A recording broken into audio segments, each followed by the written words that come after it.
Hi, this is Yaron Marcus, founder at SellSide Media, and welcome to episode 6 of Marketers Driving Carpool.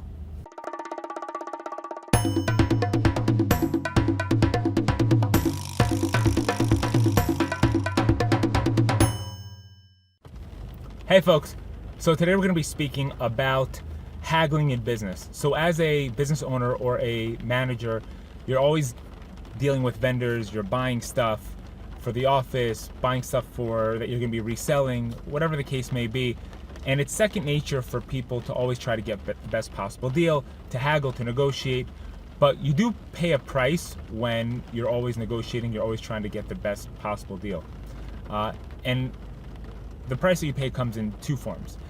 Number one, you're paying in terms of service. When you are a low margin client for one of your vendors, so when that vendor needs to decide who they're going to service, they're going to kind of choose you last in general.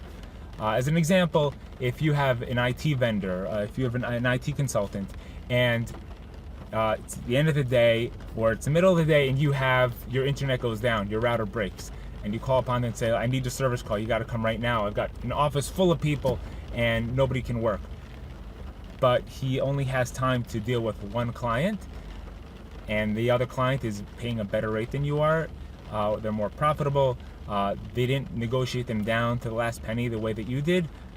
Guess what? One of you is going to be sitting the rest of the day without internet access, and it's not going to be the one that's getting the best deal. And so all the money you saved by haggling them down and getting the best possible hourly rate from this vendor is lost, goes up in smoke immediately when you can't work. And this stuff comes in a million different forms. You're just not a priority to the people that you don't pay well. Factor number 2 is opportunity. When you're known as a cheapskate, you're known as someone that always kind of squeezes every last dollar out of your vendors, they tend not to come to you with opportunities. When they offer something new, when they have a new product on the market, when they have a new service and they're offering it to a group of people, you're not at the top of the list. This has even more greater consequence than the service aspect. I happen to know a self-made billionaire who made his fortune in real estate. And one thing he was known for in the industry is always paying full price. He always paid the asking price. And you think, well, it kind of goes against economic theory, right? The whole idea is to buy low and sell high. But in his case, and in the case of a lot of other entrepreneurs and business owners, it was the opposite.